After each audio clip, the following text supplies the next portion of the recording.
పెడదామండి. Beloved God, help us all to love you more and more, and more and more, and still yet more, till we become worthy of union with you. And help us all to hold fast to Baba's Daman till the very end. Avatar Meher Baba ki jai. Avatar Meher Baba ki jai. Avatar Meher Baba ki jai.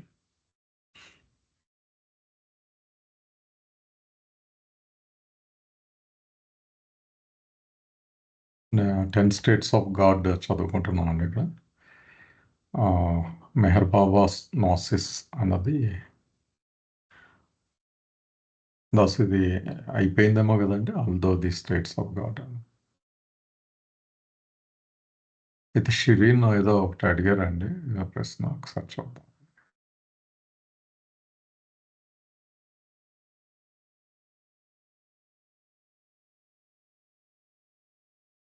Maybe I'm understanding it incorrectly. Please clarify. As per the chart 7 on conceptualization, gross body is a shadow of subtle body, which again a shadow of mental body, which again a shadow of the oversoul. Then during the descent from the beyond state to embodied soul, mental body should be first to be formed, then the subtle body, then the gross body. Although the experiences and consciousness of each of these may be in the reverse order. However, after the original whim, a most gross, most finite impressions emerged first. అదే నాకు అర్థమైంది. మామూలుగా ఒకదానికొకటి shadow అనుకుంటున్నాం కదా. Mental body shadow subtle body shadow gross body అని. కానీ ఫార్మేషన్లో మనం చదువుకున్నది ఏంటంటే ముందు గ్రాస్ బాడీ ఏర్పడి ఎవల్యూషన్ ప్రక్రియలో, తర్వాత సటిల్ బాడీ, తర్వాత మెంటల్ బాడీ ఏర్పడుతుంది కదా. ఒకవేళ నీడలు అనుకుంటే ముందు అవి ఉండాలి కదా. రివర్స్లో ఎందుకు ఉంటాయి అంటే ఒక అసలుది లేకుండా నీడ ఉండదు కదా. కానీ మరి ముందులో గ్రాస్ ఉంటుంది, తర్వాత సటిల్ నెమ్మదిగా డెవలప్ అవుతుంది అన్నట్టుగా అర్థమైందండి నాకు. దాస్ మీ అండర్స్టాండింగ్ కరెక్టే సార్. సో అతను అడిగింది, సో మనం మొన్న చార్ట్ చెప్పుకున్నప్పుడు ఆ చార్ట్లో gross body subtle body mental body is soul తాలూకా షాడో అని చెప్పుకున్నాం. Same logic applies to gross world is a shadow of subtle world is a shadow of mental world is a shadow of oversoul అని చెప్పారు. ఇది మనకి first chapter, second చాప్టర్స్లో కూడా వీటి references ఉన్నాయి. అయితే మరి చదువుకున్నప్పుడు సెకండ్ చాప్టర్లో స్ట్రైట్ అవే గ్రాస్ బాడీ ఫామ్ అయింది అని ఉంది కదా. ఎందుకంటే రావడమే ఫస్ట్ గ్రాస్ ఇంప్రెషన్ వచ్చింది. ఆ విమ్ రావడం వల్ల, విమ్ అనే డిజైర్ వల్ల గ్రాస్ ఇంప్రెషన్ కలిగి, అలాగే దాంతోపాటు ఒక ఫైనైట్ గ్రాస్ కాన్షియస్నెస్ వచ్చింది. ఆ కాన్షియస్నెస్ ఈ ఫస్ట్ గ్రాస్ ఇంప్రెషన్తో కలవడం వల్ల మనకి ఫస్ట్ గ్రాస్ ఫామ్ వచ్చింది. ఇలా మనం సెకండ్ చాప్టర్లో చదువు. సో ఇప్పుడు ఇది కాంట్రడిక్టింగ్గా ఉంది కదా. రావడమే గ్రాస్ ఫస్ట్ వస్తే మళ్ళీ షాడోస్ అని ఎలా చెప్తున్నారు? అయితే దీనికి ఎక్స్ప్లెనేషన్ గాడ్ స్పీక్స్లో స్ట్రైట్ అవే లేదండి. దీనికి నథింగ్ అండ్ ఎవ్రీథింగ్ అని భావు కల్చురీ రాసిన దాంట్లో ఉంది. తర్వాత బాబా ఇచ్చిన మరికొన్ని వివరణలు వేరే పుస్తకాల్లో ఉన్నాయి, అవి తర్వాత రిలీజ్ అయ్యాయి, అందులో ఉన్నాయి. సో మనం వాటి రిఫరెన్స్ తీసుకుందాము అంటే దానికి సంబంధించి చెప్పచ్చండి.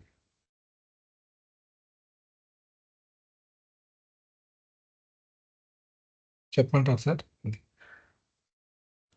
చెప్పండి. అదే లాజిక్ ఏంటన్నదని ఎక్స్ప్లెయిన్ లాజిక్ ఏంటంటే ఎప్పుడు కూడా గ్రాస్ ఎగ్జిస్టెన్స్ ఉందంటే సటిల్ లేకుండా గ్రాస్ ఉండదండి ఖచ్చితంగా. సో మనకి ఎలా ఇచ్చారంటే ఇన్ఫినిట్ ఇంటెలిజెన్స్లో కూడా ఉంది దాని వివరణ. రావడమే ఈ విమ్ వచ్చేటప్పుడు మనకి గ్రాస్ ఇంప్రెషన్ మనకి ఏర్పడుతున్నా, ఆ గ్రాస్ ఇంప్రెషన్ ఈ గ్రాస్ ఫామ్ అని తీసుకున్నా, ఆ ఇంప్రెషన్ ఎలా ఫామ్ అయింది అని అంటే ఫస్ట్ అంటే మెంటల్గా ఫామ్ అయిన తర్వాతే ఆ మెంటల్ గ్యాసెస్గా అంటే సటిల్ ఫామ్లో గ్యాసెస్ అని చెప్పారు. ఆ గ్యాసెస్ ఫామ్ అయిన తర్వాత ఆ సటిల్ గ్యాసెస్ తాలూకా లాస్ట్ షాడోయే ఈ హైడ్రోజన్ అని చెప్పడం జరిగింది. ఇది గాడ్ స్పీక్స్‌లో ఉంది మళ్ళీ. ఆ వాయువుల్లో సటిల్ గ్యాసెస్ అన్నీ అయిపోయిన తర్వాత గ్రాస్ గ్యాసెస్‌లో కొంచెం ఎక్స్‌ప్లనేషన్ డిఫరెంట్‌గా ఉంది. సరే మనం అంత డీటెయిల్‌కి వెళ్ళకండి. వెళ్తే ఈ గ్రాస్ గ్యాసెస్‌లో ఒక రకంగా ఫస్ట్ గ్యాసే హైడ్రోజన్ అని చెప్పారు. ఈ హైడ్రోజన్‌ని ఎలా చెప్పారు దాన్ని బాబా ఈ ఇన్ఫినిట్ ఇంటెలిజెన్స్‌లో ఆర్ నథింగ్ అండ్ ఎవ్రీథింగ్‌లో it is a 277th shadow of subtle gas అని చెప్పారు. ఆ 276 యొక్క గ్యాస్ సటిల్ గ్యాస్ యొక్క షాడోయే ఈ 277th గ్రాస్ గ్యాస్ అయినటువంటి హైడ్రోజన్ అని చెప్పారు. అలాగే ఈ సటిల్ గ్యాసెస్ కూడా దాని ముందు నుండి స్టేట్స్ తాలూకా షాడోస్ అని చెప్పారు. ఈ సటిల్ గ్యాసెస్ అన్ని మెంటల్ తాలూకా ఒక తేజ్ యొక్క మెంటల్‌లో ఒక తేజ్ అని ఉంటుంది. దాన్ని ఆ రకంగా డిఫైన్ చేస్తారు. దాని తాలూకా షాడోస్ అని చెప్పారు. సో, ఈ షాడోస్ అన్నీ ఫార్మ్ అవ్వుకుంటూ వస్తూనే గ్రాస్‌ది ఫార్మ్ అయింది. సో, ఇదేమీ కాంట్రాడిక్ట్ చేయట్లేదు ఎక్కడ కూడాను. ఈవెన్ బిగినింగ్ నుండి కూడాను. అయితే ఎందుకు స్ట్రెయిట్ అవే ఆపోజిట్ నుండి మాట్లాడడం జరిగిందంటే, రియాలిటీ అనేది విమ్ రాకముందు ఏకత్వంగా ఒకటిగా ఉండేది. ఎప్పుడైతే విమ్ వచ్చిందో, ఆ విమ్ ఏం చేసిందంటే ప్రతిదానికి ఆపోజిట్‌ని క్రియేట్ చేయడం స్టార్ట్ చేసింది. సో, ఫార్మ్‌లెస్‌కి ఆపోజిట్ ఏంటంటే ఫార్మ్. ఇన్ఫినిట్‌కి ఆపోజిట్ ఏంటంటే ఫైనైట్. సో, నిరాకారానికి ఆకారం అనేది ఆపోజిట్ అవుతుంది. అనంతానికి పరిమితం అనేది ఆపోజిట్ అవుతుంది కాబట్టి, ఆపోజిట్ అనేది క్రియేట్ అయిందని చెప్పి అక్కడి నుండి బిగిన్ చేయడం మొదలుపెట్టారు. కానీ ఆపోజిట్ ఎలా క్రియేట్ అయింది? ఆ గ్రేడ్స్ అనేది ఏదైతే ఉందో గ్రేడేషన్ అది ఎక్స్‌ప్లెయిన్ చేయలేదు గాడ్ స్పీక్స్‌లో. అది వేరే బుక్స్‌లో దాని వివరణ అనేది ఉంది. సో, ఏదైతే మనం ఇనీషియల్ గ్రాస్ ఫార్మ్ అని చెప్పుకుంటున్నామో, అక్కడ అది కూడా it is nothing but a shadow of subtle and mental. ఇదండి. సో, అది ఇంకా ఇవాల్వ్ అవుతూ వస్తుంది. ఇవాల్వ్ అవుతూ వస్తుందంటే గ్రాడ్యుయల్‌గా లోపల కూడా ఇవాల్వ్ అవుతున్నాయని అర్థం. ఓన్లీ ఇదొక్కటే ఇవాల్వ్ అవ్వదు. మనకి పర్ఫెక్ట్ హ్యూమన్ ఫార్మ్ వచ్చింది అని మనకి ఏదైతే అంటే పర్ఫెక్ట్ ఫార్మ్ వచ్చింది మొదటి మానవ రూపంలో అని చెప్పారో, అప్పుడు గ్రాడ్యుయల్‌గా లోపల కూడా డెవలప్ అవుతూ ఉంటాయి. ఎందుకంటే వాటి షాడోసే ఇవి కాబట్టి అది డెవలప్ అవ్వకుండా ఇది ఉండదు ఎప్పుడు కూడాను. ఇదండి ఆన్సర్. ఆ! అంటే దీని లాజికల్‌గా మీద ఇంకేమైనా ఆ! ఆ షాడో అన్నది అప్లై అవుతుంది అట్ ఆల్ లెవెల్స్. యెస్. అది ఉంది స్ట్రెయిట్ అవే. ఇది నా ఓకే. ఓన్ ఇంటర్‌ప్రిటేషన్ కాదు. It is there. అందుకే రిఫరెన్సెస్ చెప్పాను మీకు. 'నథింగ్ అండ్ ఎవ్రీథింగ్‌లో' 'మిస్యూస్ చికెన్' అని ఒక చాప్టర్ ఉంటుంది. హ్మ్. పీడీఎఫ్ ఉంది అవైలబుల్‌లో. అందులో క్లియర్‌గా రాసుంది ఈ డీటెయిల్స్. ఓకే. రాజు సార్ గారు నా ఒక్కసారి సమాప్తి చేసేస్తానండి. చెప్పింది చెప్పండి సార్. క్లుప్తంగా. మెంటల్ బాడీని కాజల్ బాడీ, కారన్ శరీర్ అని బాగా చెప్పుకుంటూ వచ్చారు. మనం చదువుకుంటూనే వచ్చాం మొదటి నుంచి కూడా. అంటే అదే అసలు కారణము. కారన్ శరీర్, కాజల్ బాడీ అన్నారు. అయితే మనం సింపుల్‌గా ఎలా చెప్పుకోవచ్చు అంటే, ఇప్పుడు లక్ష్మణ్ చెప్పింది మొత్తం ఎక్స్‌ప్లనేషన్ అంతా. అసలు మొట్టమొదట ఓం బిందువు తర్వాత 3 బాడీలు కలిపే వచ్చాయి. ఎందుకంటే అసలు శరీరము కారణ శరీరం మెంటల్ బాడీ, దాని షాడో సెటిల్, దాని షాడో గ్రాస్, ఈ 3 వచ్చాయి. కానీ ఈ ఆత్మ ఎరుక కలిగింది, ఎరుక పొందింది మొట్టమొదట గ్రాస్, తర్వాత సెటిల్, తర్వాత మెంటల్. అది మనం ఆత్మ ప్రయాణంలో అలా చదువుకుంటూ వస్తున్నాం. మొట్టమొదట గ్రాస్ అంటే ఏంటి? పుట్టడం 3 కలిసి వచ్చాయి. కానీ జీవాత్మ ఎరుక పొందింది మాత్రం రివర్స్ ఆర్డర్‌లో. మొట్టమొదట గ్రాసు, తర్వాత సెటిల్, తర్వాత మెంటల్ అలా వచ్చిందనమాట. అది అలా కరెక్ట్. చదువుకుంటే యెస్. యెస్. అదే రీజన్. అందుకే మనం ఇది ఫస్ట్ అని సో, చెప్పడంలో శరీరాలు 3 కలిపే వచ్చాయి ఒకసారి. కానీ వీడు హ్మ్. రివర్స్ ఆర్డర్‌లో వాటి ఎరుక పొందాడనమాట. అది గుర్తుపెట్టుకుంటే సరిపోద్ది. ఓకే. అంతే. అంతేనండి లక్ష్మణ్? అంతే. ఎగ్జాక్ట్‌లీ. ఈ పాయింట్ మిస్ ఓకే. అయ్యాను నేను. మీరు ఓకే. కరెక్ట్‌గా చెప్పారు. యెస్. అయితే ఇంకా దీని గురించి మళ్ళీ కొన్ని ఎక్సెప్షన్స్ ఉన్నాయి. ఆ ఎక్సెప్షన్స్ అంటే కొన్ని సోల్స్‌కి డైరెక్ట్‌గా ఈ ఈ ప్రాసెస్‌లో ఈ క్రియేషన్ ప్రాసెస్‌లో కొన్ని సోల్స్ మెంటల్ వరల్డ్ దగ్గర ఆగి ఉన్నాయి. మెంటల్ వరల్డ్‌లో కూడా ఎక్కడున్నదని తర్వాత మాట అంత డీటెయిల్స్ లేకపోయినా మెంటల్ వరల్డ్‌లో కొన్ని ఆగాయి. కొన్ని సెటిల్ వరల్డ్‌లో కొన్ని సోల్స్ ఆగాయి. కొన్ని మోస్ట్ ఆఫ్ ది సోల్స్ గ్రాస్‌లోకొచ్చాయి. ఆ సోల్స్ ఏవైతే అక్కడక్కడ బ్రేక్స్ తీసుకున్నాయో, ఆగిపోయాయో వాటిని మనం ఆర్కేంజెల్స్ అని, ఏంజెల్స్ అంటారని వాటి వివరాలు మనకు సప్లిమెంట్‌లో వస్తాయి. కొంత నథింగ్ అండ్ ఎవ్రీథింగ్‌లో కూడా ఇచ్చారు బాబా. అవి ఎక్సెప్షన్ కేసెస్. జనరల్ కేసే మాట్లాడుకుందాం ఎప్పుడు కూడాను. ఎక్సెప్షన్స్ పక్కన పెడితే జనరల్‌గా మనకు రావడమే ఫస్ట్ గ్రాస్ ఇంప్రెషన్ యొక్క కాన్షియస్‌నెస్ కలిగింది కాబట్టి న్యాచురల్లీ మనకి గ్రాస్ కాన్షియస్‌నెస్‌తోనే అన్నీ తెలుస్తూ ఉంటాయి. తర్వాత మనకి ఇన్వల్యూషన్‌లో రివర్స్‌లోకి వెళ్తుంటాము. అలా చూడడం వల్ల మనకి ఇది ఫస్ట్ వచ్చిందేమో అనే భ్రమలోకి మనం వెళ్తాం. బట్ రియాలిటీలో ఈ ప్రాసెస్ అనేది ఫాలో అవుతుంది. ఈ షాడో కాన్సెప్ట్. జై బాబు. జై బాబా. జై బాబా. ఓకే, ముందుకు వెళ్దామండి. నెక్స్ట్ నేను చదవాలండి ఇక్కడి నుంచి. ఇది ఎక్స్ప్లెనేషన్ అయిపోయినట్టు ఉంది అసలు, ఆల్దో ఇది ఉంది కదండి.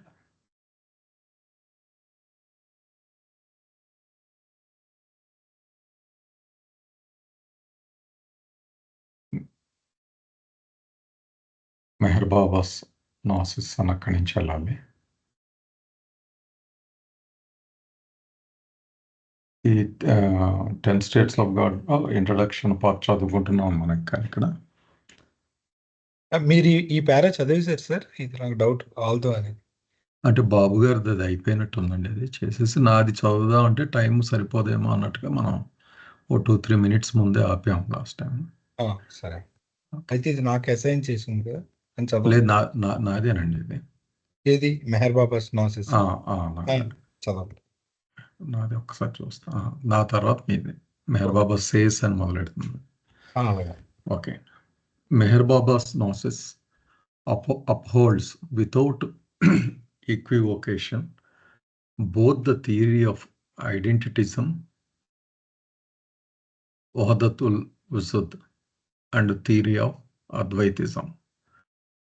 ఇక్కడ బాబా పంచించిన జ్ఞానం ఏదే ఆయన టీచింగ్స్ నాలెడ్జ్ ఏది ఉందో దాన్ని ప్రధానంగా ఏం చెప్తుంది అది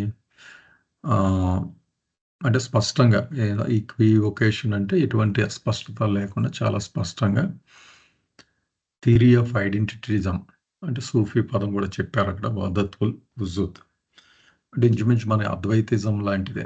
థియరీ ఆఫ్ అద్వైతం అంటే ఏంటి? జీవుడు ఉన్నది ఒక్కడే అనేది మొత్తం అన్నీ కూడా భగవంతుడి షేడ్సే తప్ప. అలాగే ఐడెంటిటిజం కూడా. ఈ ఇప్పుడు 10 స్టేట్స్ ఆఫ్ గాడ్ మన ఇంట్రడక్షన్ చార్ట్లో ఎలా చదువుకున్నామో ఒకటే అలా ఎక్స్ప్రెస్ అవుతుంది, ఉన్నది ఒకటే అన్నది థియరీ. దాన్నే స్పష్టంగా చెప్తూ ఉంది బాబా చెప్పిన థియరీ కూడా.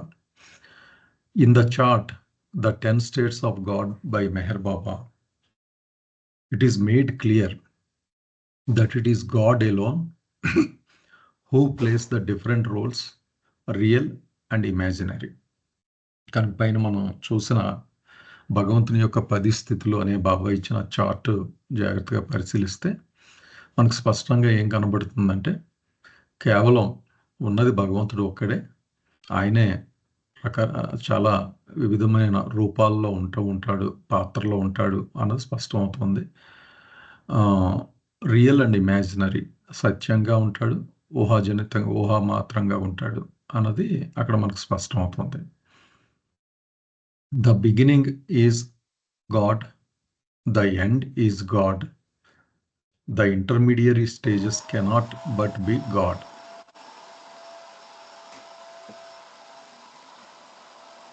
ఒక నిమిషం అండి, ఏదో ఒక సౌండ్ వస్తుంది.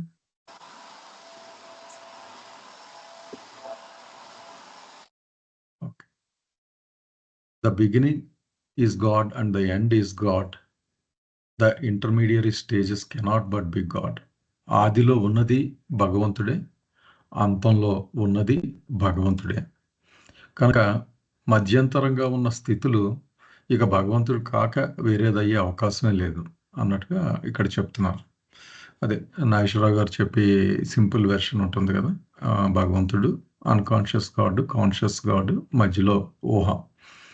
కనుక ఆ మధ్యలో ఉన్నది కూడా భగవంతుడే అవుతాడు అన్నట్టుగా చెప్తున్నారు.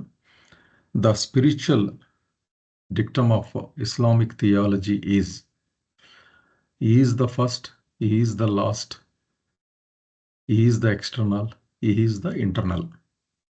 అలాగే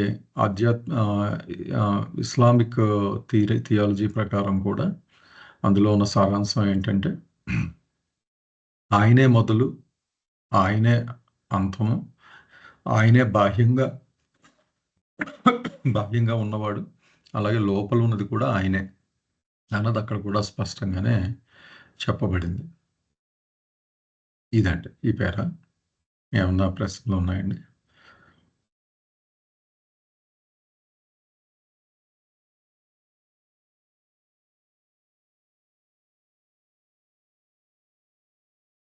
ఓకే, కంటిన్యూ చేస్తానండి. నెక్స్ట్ కూడా కొంచెం దీనికి కనెక్టెడే. కిందకి వెళ్దామండి. దాస్ ఇక్కడ Maulana Shabistari in Gulshan e Raz says అంటే అందులో ఆయన మౌలానా సబిస్తారీ చెప్పిన ఒక కప్లెట్ ఇక్కడ ఇచ్చారండి.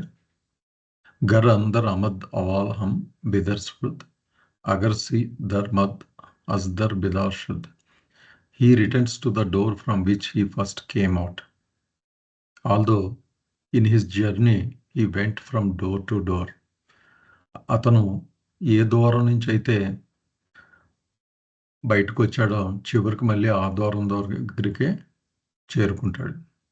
కానీ మధ్యలో ఈ ప్రయాణంలో చాలా ద్వారా దగ్గరికి వెళ్ళి చాలా ద్వారాల ద్వారా ప్రయాణించినప్పటికీ చివరికి మొదట ఏ ద్వారం నుంచి వచ్చాడో ఆ ద్వారానికి చేరుకుంటాడు అని ఆయన రాశాడట. We shall now try to describe concisely each one of these 10 states of God as explained by Meher Baba. కనుక ఇప్పుడు మనం ఈ 10 స్థితులు ఏదైతే మనం అనుకుంటున్నామో బాబా ఎక్స్ప్లెయిన్ చేసిన దాని గురించి ఇప్పుడు మనం చదువుకుందాం అన్నది చెప్తున్నారండి. ఇదండి. ఏమైనా ప్రశ్నలు ఉన్నాయండి?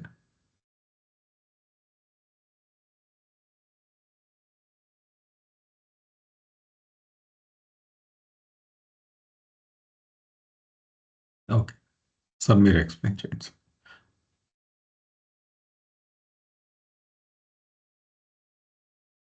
ఉన్నది భగవంతుడు ఒక్కడే. ఆ భగవంతుడే ఇన్ని అవస్థలు అనుభవంలోకి తెచ్చుకున్నాడు అనేటువంటి విషయం ఇక్కడ బాబా చెప్తున్నారు. 10 స్థితులు అంటే 10 రకాల స్థితులు అనుకుంటే ఒక్కొక్క వ్యక్తి కాదు, వాటికి లోనైంది ఒకే భగవంతుడు. ఈ 10 స్థితుల గుండా కూడా అతను ప్రయాణిస్తాడు అని పదే చెప్తూ ఉన్నారు బాబా. ఎందుకంటే ఉన్నదే భగవంతుడు మినహా మరే వస్తువు లేదన్నప్పుడు ఎక్కడ ఏది జరిగినా ఆయనే కదా. అది మనం ఉదాహరణ చెప్పుకుంటాం చూడండి. ఇప్పుడు శనగపిండి తీసుకొని దాంతో రకరకాల వంటలు చేస్తాం, కానీ అంతా శనగపిండే రా మెటీరియల్ కదా. ఉదాహరణకి దానిలో ఉల్లిపాయ కలిపితే పకోడీ అవుద్ది, మిర్చి వేస్తే మిర్చి బజ్జీ అవుద్ది, దానిలో పంచదార కలిపితే మిఠాయి అవుద్ది కదా. కానీ ఇవన్నీ కూడా వేరువేరుగా మనకు కనిపించినప్పటికీ అన్నీ శనగపిండితోటి తయారైనవే.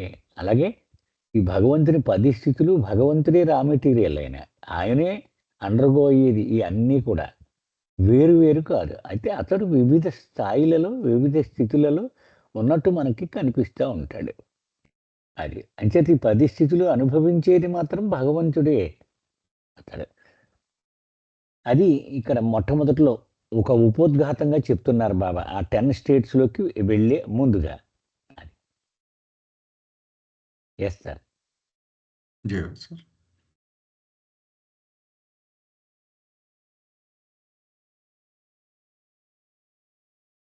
అందులో మొదటి స్టేట్ గురించి చెప్తున్నారండి. అప్పుడు God in the beyond state. మనం మొదట్లో చదువుకున్న బ్రహ్మ, అదే బియాండ్ స్టేట్ ఏదైతే ఉందో దాని గురించి మొదటి స్థితి అండి ఇది. The state of God is so transcendent that nothing can really be conceived of it. ఈ స్థితి గురించి ఏం చెప్తున్నారంటే ఇది ట్రాన్సెండెంట్ అంటే చాలా ఎత్తుల మన అవగాహనకి బాహ్యంగా ఉండేది, అంటే పర అని అందుకే అంటారు. నిజంగా ఏ స్థాయిలో ఉంటుందంటే మనం అసలు ఏమాత్రం అర్థం చేసుకోలేం. It is utterly pure and immaculate and has no tinge of otherness. చాలా ఇంకా ఊహించినంత స్వచ్ఛమైనది అది, మచ్చలేనిది. ఇమాక్యులేట్ అంటే మచ్చ, ఎటువంటి మచ్చ లేనిది. Has no tinge of otherness అంటే అది తప్ప.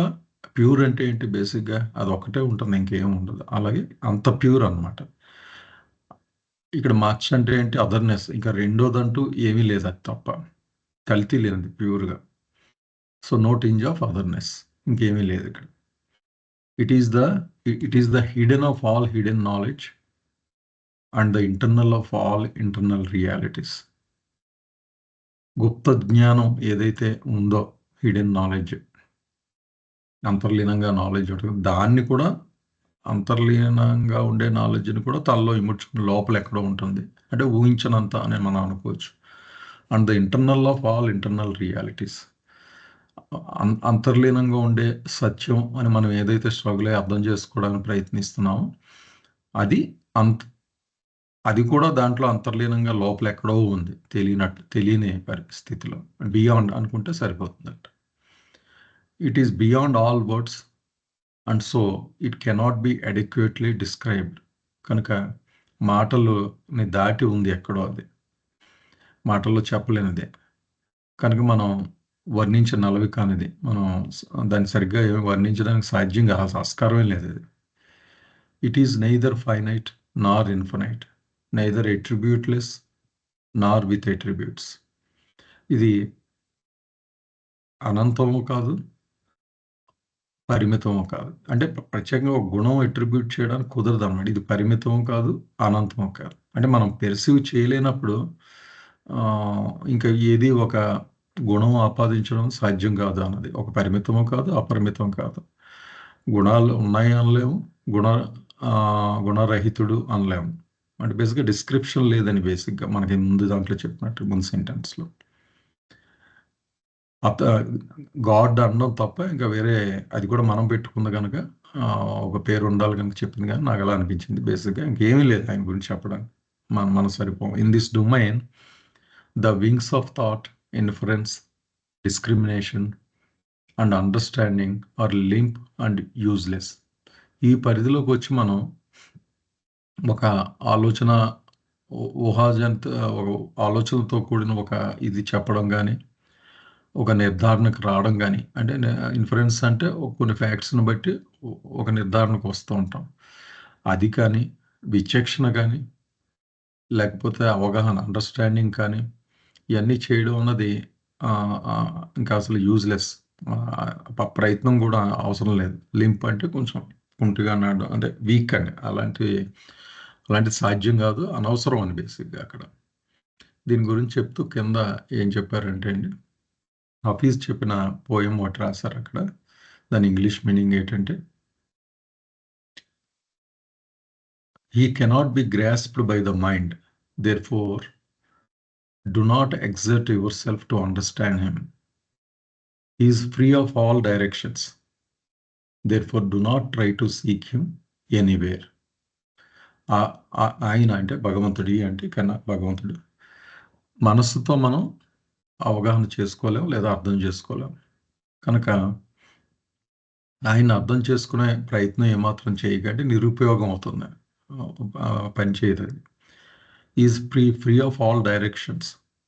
కనుక అన్ని దశల్లోనే స్వతంత్రుడు, అంటే స్పేస్ లేనివాడు బహుశా అనుకోవడం నేను. అంటే ఏ విధంగా స్పేస్ అనే కాదు, ఏ డైమెన్షన్లో చూసినా కూడా ఆయన స్వతంత్రుడు. కనుక నువ్వు ఏదో ఒక ఎట్రిబ్యూట్లో, పంజరంలో ఆయన బిగించి వర్ణిందాం అంటే కుదరని వాడు. Therefore do not try to seek him anywhere. కనుక ఎక్కడో ఉన్నాడని వెతికి పట్టుకోవడం అనేది ప్రయత్నం చెయ్యకు అన్నట్టుగా హఫీజ్ చెప్పారు అనమాట. సర్వస్వతంత్రుడు కనుక ఆయన ఫలానా చోటు ఉన్నాడు అన్నట్లుగా వెతకడం, ప్రయత్నించడం అనేది నిరుపయోగమైన పని అన్నది ఇక్కడ స్పష్టంగా హఫీజ్ చెప్పారండి. ఇదండి. ఇంకా కింద ఉందా అండి దోస్తది? అక్కడి నుంచి ఓకే. ఏమన్నా ప్రశ్నలు ఉన్నాయండి ఇక్కడ దాకా?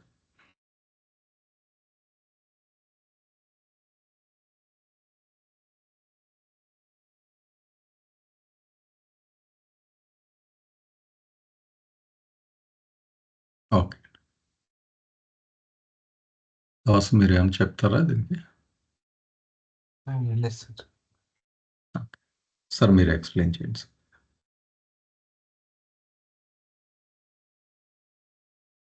మనం మొదటి నుంచి 3 స్థితులు చెప్పుకుంటూ వస్తున్నాం కదండీ! భగవంతుని గాఢ నిద్ర స్థితి అది 1. చివరిది పూర్తి మెలకువ వచ్చిన స్థితి 3. మధ్యలో ఉన్నది స్వప్నావస్థ అని చెప్పుకుంటూ వస్తున్నాం. దీనిలో ఆ మొట్టమొదటి స్థితి ఇది. అంటే ఇది గాఢ నిద్రలో ఉన్న భగవంతుడు అనుభవించేటువంటి స్థితి. అది. బాబా ఏం చెప్తున్నారు? ఇక్కడ మానవుడి మేధస్సుకి అందనటువంటిది ఇది. సో, దీన్ని అర్థం చేసుకోవడానికి కానీ, వర్ణించడానికి కానీ, విశ్లేషణ చేయడానికి కానీ, మానవుడికి ఉన్నటువంటి వనరులు, వాడికి ఉన్నటువంటి ఎక్విప్‌మెంట్ మొత్తం ఫెయిల్ అవుతుంది. వాడి తరం కాదు. వాడు ఏమాత్రం దీన్ని చెప్పడానికి ప్రయత్నించినా, అది ఒకటో స్థితి కాకుండా పోతుంది. అది నెక్స్ట్ స్థితిగా అయిపోతుంది. ఎందుకంటే వాడికి అందదసలు అని చెప్తున్నారు. ఇది పరిమితమైనది కాదు, అనంతమైనది కాదు. గుణాలు ఉన్నది కాదు, గుణాలు లేనిది కాదు. అంత గాఢ నిద్రలో ఉన్నాడు. ఏమీ బయటికి కనిపించనటువంటి స్థితి అని చెప్తున్నారు. అసలు మనస్సుకి, మానవుడి మనస్సుకి అందనిది. అంచేత నువ్వు ఆయాసపడకు. అనవసరంగా దాన్ని తెలుసుకోవడానికి ప్రయత్నమే చెయ్యవద్దు. అది. ఆయనకు ఒక దిశ లేదు. ఇటెళదాం, ఇటెళదాం ఏమి అంత గాఢ నిద్ర స్థితి అని సింపుల్‌గా ఈ స్థితిని వివరించి చెప్తూ ఉన్నారు Baba. Yes sir. Jiva sir. ఏమన్నా ప్రశ్నలున్నాయండి?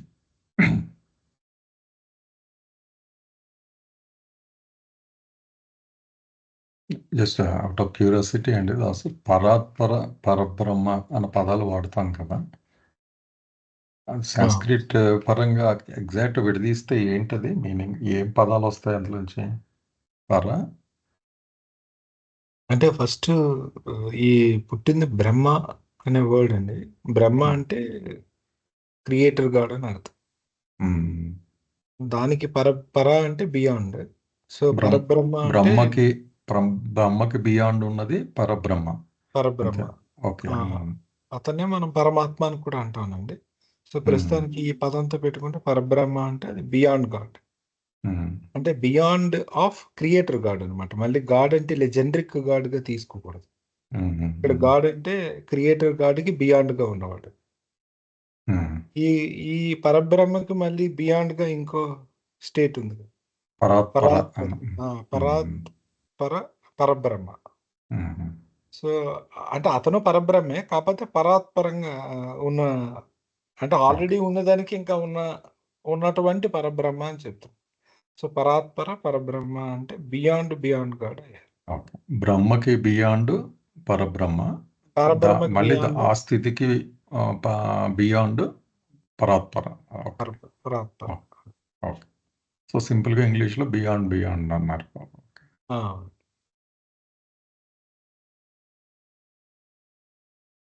అంటే ఈ బియాండ్ అనేది బాబా వాడిందండి? ఇన్ జనరల్ మొదటి నుంచి ఉందా? పరాత్పర, పరబ్రహ్మ అని బియాండ్‌గా చెప్పడం ట్రాన్స్‌లేషన్‌లో? నేనెక్కడ చూడలేదండి. ఇది బాబాయే ఆ! వాడారు. ఓకే. ఏమో ఉందేమో మరి. నేను చదివిన లిటరేచర్‌లో ఎప్పుడు కానీ పరమేశ్వర అని ఒక యూసేజ్ ఉంది. హ్మ్. ఎందుకంటే ఇప్పుడు క్రియేటర్ గాడ్‌ని ఈశ్వర్ అని కూడా అంటారు కదా! మీరు అవును. బాబా వేరే పుస్తకాల్లో అసలు ఎక్కువ ఈశ్వర్ అనే ఉంటది. ఈశ్వర్‌కి బియాండ్‌గా ఉన్న అతను పరమేశ్వర్ అయ్యాడు. అంటే బియాండ్ గాడ్‌కి పరమేశ్వర్ అని కూడా పేరు. హ్మ్. బియాండ్ గాడ్‌కి పరమేశ్వర్ అని కూడా అంటారు. ఓకే. ఓకే. సో, పరబ్రహ్మ, పరబ్రహ్మ, పరమేశ్వర్, పరమేశ్వర్. ఈ పరమేశ్వర్ అని యూసేజ్ ఈ అప్పయ్య దీక్షితార్ అని ఒక శైవ ఒక అతనున్నాడు. అతని కీర్తనలో వస్తాయి. అక్కడ ఉందన్నమాట యూసేజ్. ఓకే. ఓకే. జవాబు. ఏమన్నా ప్రశ్నలున్నాయండి ఇక్కడి దాకా? లేతే నెక్స్ట్ దానికెళ్ళి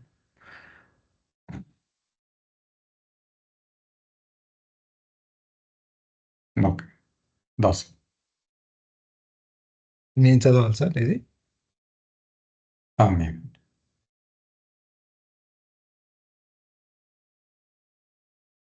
మీరు చదువుతారా? నేను చదవమంటారా సార్? ఇదే. చదవమంటే చదువుతాను. నెక్స్ట్ సంతోష్ కూడా ట్రయల్‌లో ఉన్నాను పెట్టారు మెసేజ్. నేను కంటిన్యూ చేస్తానులెండి అయితే. ఓకే అండి. చదవమని చదివిస్తాను. నాకు మీ ఇష్టం. పర్వాలేదు మీరు ఒకసారి ఎక్స్‌ప్లెయిన్ చేద్దురు గాని. Meher Baba says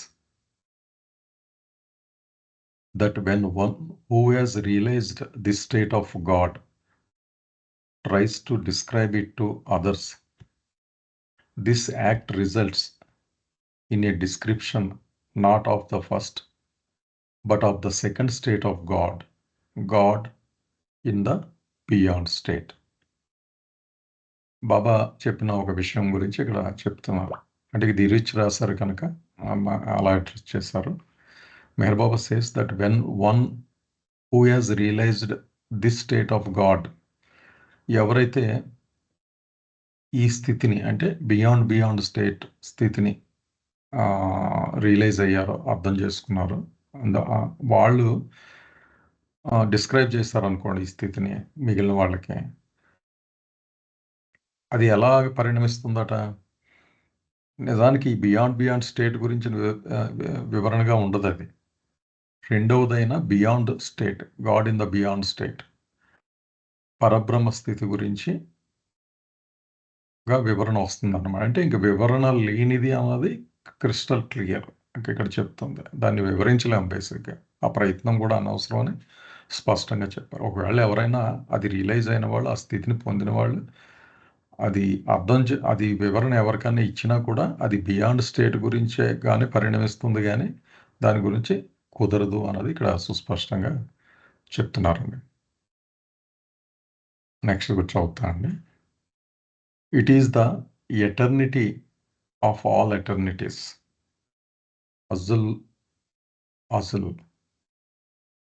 because no eternity can be conceived of to proceed or to follow it.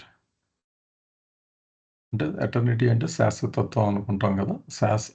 అన్ని శాశ్వతత్వాలకి ఇముడ్చుకున్న శాశ్వతత్వం అది. దాన్ని మించి ఇంకేం లేదు. మనం సనాతనం అని కూడా అంటాం కదా, మామూలుగా శాశ్వతంగా ఉండేది. ఎటర్నిటీ ఆఫ్ ఆల్ ఎటర్నిటీస్, అన్ని శాశ్వతత్వాలు అందులోనే ఇమిడి ఉన్న శాశ్వతత్వం అదే.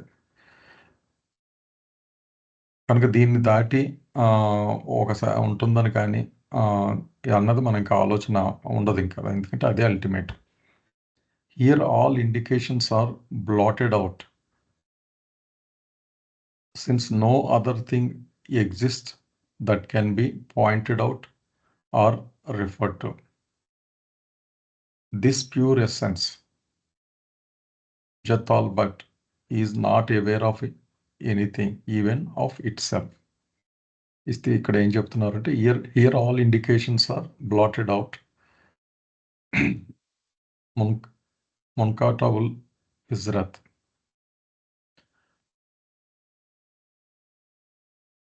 ఇది కొంచెం మీరు ఎక్స్ప్లెయిన్ చేయండి. అంటే నా సెకండ్ పార్ట్ అర్థమైంది. Since no other thing exist that can be pointed out or refer to. అక్కడ ఏమి ఒక కంపేరేటివ్గా ఎక్స్ప్లెయిన్ చేయడం కానీ ఇంకా అక్కడ ఉన్నది ఏమీ లేదు కనుక రిఫర్ చేసి ఇంకోటి ఏదో ఉన్నట్టుగా చెప్పడం అన్నది సాధ్యం కాదు. అంటే ఇంక ప్యూర్ అని చెప్పారు కదా.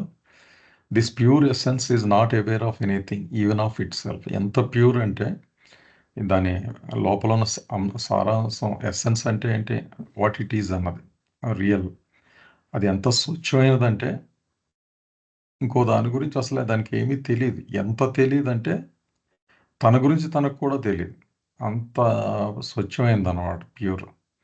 కనుక here all indications are blotted out since no, అంటే ఏదైనా ఎక్స్ప్లెయిన్ చేయడానికి ప్రయత్నించినా అది నిరుపయోగం అని అనుకుంటున్నా. బ్లాటెడ్ అవుట్ పదానికి ఇదండి నాకు అర్థమైంది. ఏమన్నా దాస్ మీరు ఒక్కసారి మళ్ళీ ఎక్స్ప్లెయిన్ చేయండి. అంతే సార్. అది స్టేట్ 1ని ఎంతటిగా డిస్క్రైబ్ చేస్తున్నారంటే అసలు అక్కడ భగవంతుడు తప్పిస్తే ఇంకోటి లేదు.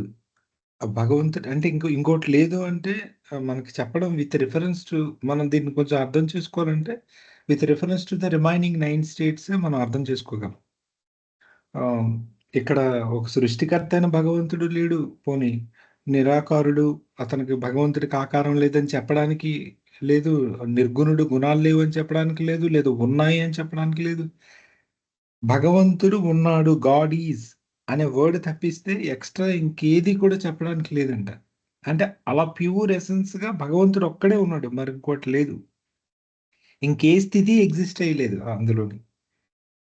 హూయామై అనే క్వశ్చన్ లేదు, అసలు ఏమీ లేదు. జస్ట్ ఏం చెప్పగలవు ఆ స్థితి గురించి అంటే భగవంతుడు ఉన్నాడు అంతే. అతను ఉన్నాడని అతనికి తెలియదు, అది కూడా తెలియదు అసలు. జస్ట్ అతను ఉన్నాడు అంతే అనేది ఒక్కటే చెప్పచ్చట. దాన్ని ఇంత డిస్క్రైబ్ చేస్తున్నారు అతను. సో అలాంటి అతన్ని మీరు అర్థం చేసుకోవడానికి ఏ ప్రయత్నం చేయలేరు, అసలు అది అర్థం కూడా కాదు, మాట్లాడడం కూడా సాధ్యం కాదు. మాట్లాడడం మొదలు పెడితే అది రెండో స్థితి అయినటువంటి బియాండ్ గాడ్ గురించి అయిపోతుందేమో కానీ ఫస్ట్ స్టేట్ గురించి అయితే మీరు నోరు కూడా విప్పలేరు. జస్ట్ అతను ఉన్నాడని మాత్రమే చెప్పగలరు అని చెప్పారు. దానికి అతను రకరకాల అంటే ఎటర్నిటీస్ అని, అంటే ఆల్రెడీ భగవంతుడు శాశ్వతంగా ఉంటాడు, కానీ అలాంటి శాశ్వతంగా ఉండే బియాండ్ గాడ్కి, భగవంతుడు అంటే ఇక్కడ బియాండ్ గాడ్ జనరల్గా మనం మాట్లాడతాం, పరమాత్మకే ఇంకా దానికి కూడా మూలమైన వాడు అనమాట. ఎటర్నిటీ ఆఫ్ ఎటర్నిటీస్ అని చెప్తూ అసలు అక్కడ ఎటువంటి మచ్చలేని వాడంటే మీరు ఇందాక చెప్పింది ప్యూర్ ఎసెన్స్ కాబట్టి శుద్ధంగా ఉంటుంది సారం. భగవత్ సారం అనేది శుద్ధమైంది, అందులో మరొకటి లేదు అని చెప్తున్నారు. ఇది నాకు అర్థమైంది. ఓకే, ఒక చిన్న డౌట్ అండి. ఇఫ్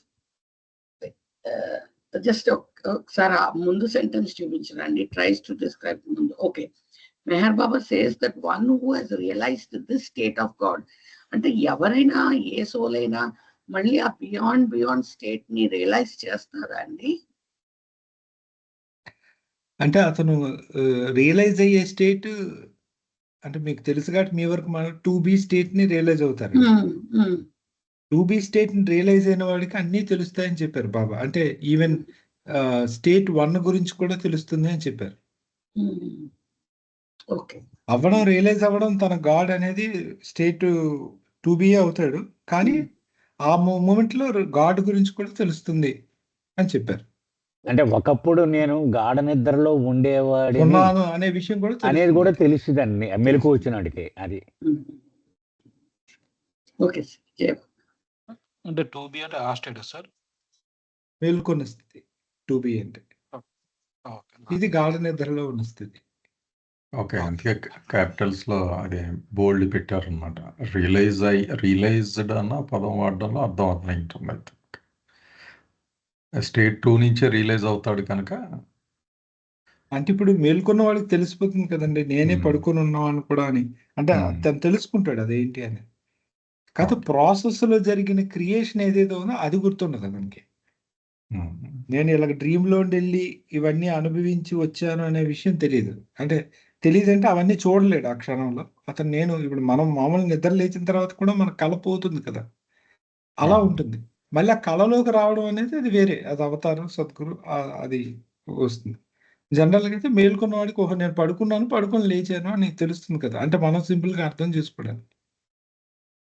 ఒకవేళ అతను ఎక్స్ప్లెయిన్ చేయడానికి ట్రై చేసినా కూడా స్టేట్ 2లో బియాండ్ గాడ్ గురించి వివరణగానే ఉంటుంది అది. ఎందుకంటే ఒకసారి పదాల్లో ఎక్స్ప్లెయిన్ చేయడం వస్తే ఆటోమేటిక్గా ఇట్ బికమ్స్ సంథింగ్ ఎల్స్ కదా. మన డీప్ స్లీప్ నే మనం చెప్పలేమండి, మన అంతవరకు కూడా అక్కర్లేదు కదా. నేను బాగా నిద్రపోయాను అంటే చెప్పండి దాని గురించి అంటే ఏం చెప్తాం మనం? అదే నాకు అసలు తెలియలేదు, అసలు స్పృహ లేదండి ఏం జరిగిందో అసలు ఇప్పుడు వచ్చింది అంటాం మనం. సేమ్ అలా అనుకోవచ్చు మనం అట్లీస్ట్. ఓకే సార్, మీరు సమాప్తం చేయండి సార్. మొత్తం ఈ స్థితి గురించి బాబా ఇచ్చిన వివరణలన్నీ కూడా దాని అర్థం ఒకటండి. ఈ స్థితిని వివరించి చెప్పడము సాధ్యము కాదు అని ఒకే ఒక సత్యాన్ని ఇన్ని మాటల్లో చెప్పారు బాబా. ఇది అంత గుప్తంగానే ఉంటుంది కాబట్టి దీని గురించి ఏమి వివరించి చెప్పడం ఆ మాటలకి సాధ్యం కాదు. ఏమాత్రం వివరించి చెబుతున్నా ఆ రెండవ స్థితి గురించి వివరించడమే అవుతుంది. అంటే నాకు ఒక ఉదాహరణ తట్టింది, మరి అది యాప్టో కాదో అది మీరు ఆలోచించండి. అంటే దీన్ని సులభంగా అర్థం చేసుకోవడానికి ఒక పసివాడికి ఏదో బ్రెడ్ పెట్టి దానికి వెన్న రాశాం. తాత ఇది ఎక్కడి నుంచి వచ్చింది ఈ వెన్న అని అడుగుతాడు. ఇంత పాలు ఒక పెద్ద గిన్నెలో పాలు ఉన్నాయి చూపెట్టాం, ఇందులోంచి వచ్చింది. వాడు ఆశ్చర్యంగా చూస్తాడు. అక్కడ పాలు కనపడుతున్నాయి, కనపడట్లేదు, ఎలా దీని నుంచి ఎలాగ వస్తాయి? సార్ మీ వాయిస్ వినిపించట్లేదండి. నాయిస్ వినపట్లేదండి. ఒక సడన్ గా తగ్గిపోయిందండి. సడన్ గా ఫీబుల్ ఇప్పుడు అయిపోయింది. ఇప్పుడండి అప్పుడు బాగుంది. ఇప్పుడు బాగుంది. ఇప్పుడు ఆ పాలు పెద్ద గిన్నెలో పాలు ఉన్నాయి. ఆ పాలు చూపించి ఈ పాల్లోంచి వచ్చింది ఈ వెన్న అని చెప్తే వాడు నమ్మడు, ఆశ్చర్యంగా చూస్తూ ఉంటాడు. నిజానికి ఆ పాల్లో అన్నీ కలిసి ఉన్నాయి. దానిలోనే వెన్న ఉంది, దానిలోనే మేగడ ఉంది, దానిలోనే జున్ను ఉంది, దానిలోనే పెరుగు ఉంది, దానిలోనే అన్నీ ఉన్నాయి. కానీ అవన్నీ కూడా గుప్తంగా ఉన్నాయి, అంతర్లీనమైపోయి ఉన్నాయి కదా. సో దాన్ని మనం ఆ వెన్న జున్ను అని చెప్తున్నాం అంటే ఆ ప్రాసెస్ అయిపోయిన తర్వాత వచ్చి ఎండ్ ప్రోడక్ట్స్ చెప్తున్నాం. ఆ పాలు స్థితి కాదు అది, అది చెప్తున్నారు బాబా అన్నమాట. అది శుద్ధమైనటువంటిది, అన్నీ అందులో ఉన్నాయి, కానీ ఏది బయటకి వ్యక్తం అవటం లేదు. సో వ్యక్తం అయిన స్థితుల గురించి మాట్లాడుతుంటే ఆ స్టేట్ గురించి నువ్వు మాట్లాడట్లేదు. ఆ తర్వాత సబ్సీక్వెంట్ దశల గురించి, పాలని వేడి చేసిన తర్వాత ఒకటి ఒకటి బయటకు వస్తాయి. ముందు మేగడ బయటకు వస్తుంది కదా, దానిలో తోడేస్తే అది పెరుగు అవుద్ది, దాన్ని చిలికితే దాని నుంచి వెన్న వస్తుంది. ఇవన్నీ సబ్సీక్వెంట్ ప్రాసెసెస్ అవన్నీ.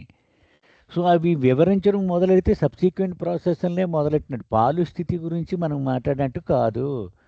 అలా అర్థం చేసుకుంటే సరిపోద్దని నాకు. అది మరి సరిపోతుందా ఈ ఉదాహరణ? అది లెఫ్ట్ యూ. జై Baba sir.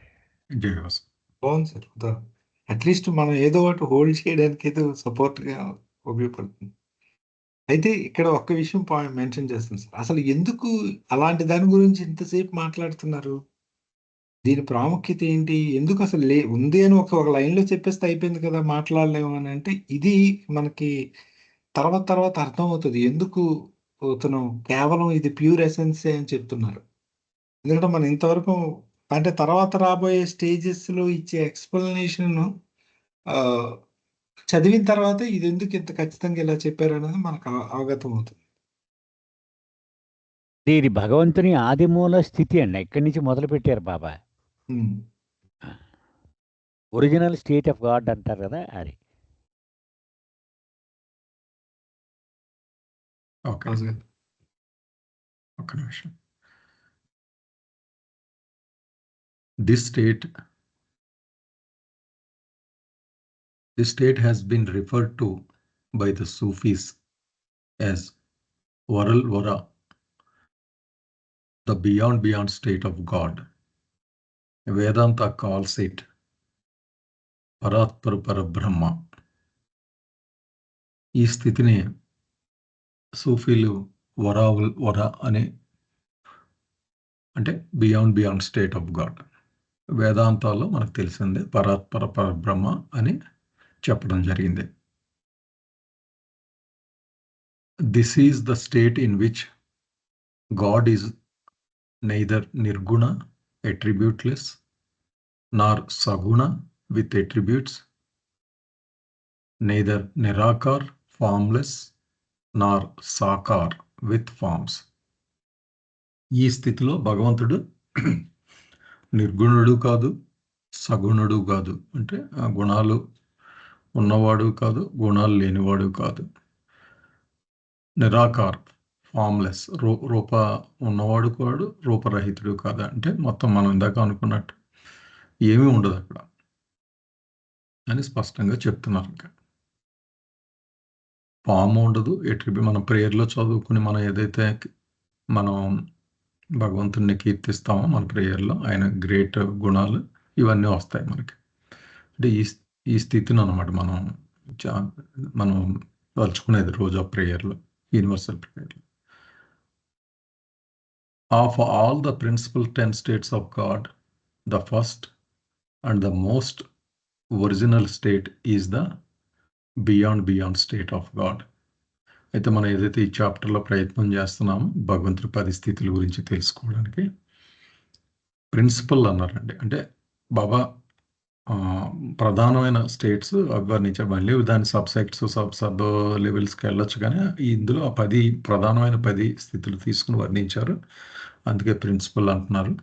The first and the most original state is the beyond state God. అందులో నంబర్ 1 మొదటి స్థితి పరాత్పర పరబ్రహ్మ స్థితి అని చెప్పారు.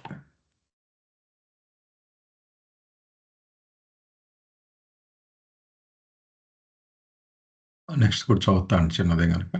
When there were no other states of God in the beyond, the beginning of the beginning, only the most original finite state of God is prevailed as the beyond state of God. మొదట్లో when there were no other states of God in the beyond, the beginning of beginning, అంటే ఆదికే మా ముందు ఇంకా ఉన్నదానికంటే ముందు ఇంక ఏ స్థితులు లేవు అందులో. Only the most original infinite state of God, అంటే ఒరిజినల్ ఏదైతే ఉందో అనంతమైన భగవంతుడి యొక్క అస్తిత్వం, దాన్ని ఏమంటాం, గాడ్ ఈజ్, భగవంతుడు ఉన్నాడు అన్న స్థితి ఒకటే ఉంది. దాన్ని మనం బియాండ్ స్టేట్ గాడ్గా చెప్పుకుంటాం అన్నమాట. అంటే ఏదీ లేనప్పుడు, మనం చెప్పుకోబోయే మిగిలిన 9 స్థితులు అవి కూడా ఏమీ లేనప్పుడు ఆ ఒరిజినల్ స్టేట్. అంటే ఒక వైట్ పేపర్ అనుకోండి, స్టోరీ రాయడానికి పెన్సిల్ పట్టు కూర్చున్నాం, ప్యూర్ వైట్ పేపర్ తప్ప ఇంకేమీ లేదు. అది బియాండ్ అంటే ఇక్కడి నుంచి మొదలెడతారు కనుక ఒకటి ఎక్స్ప్లెయిన్ చేస్తున్నారు కనుక దాని బ్యాక్ డ్రాప్గా దీన్ని చెప్పారనిపిస్తుంది. అది ఇదండి.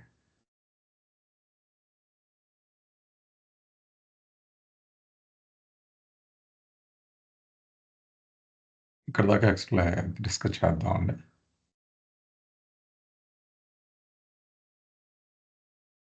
ఏమన్నా ఉన్నాయండి ప్రశ్నలు ఇక్కడ దాకా?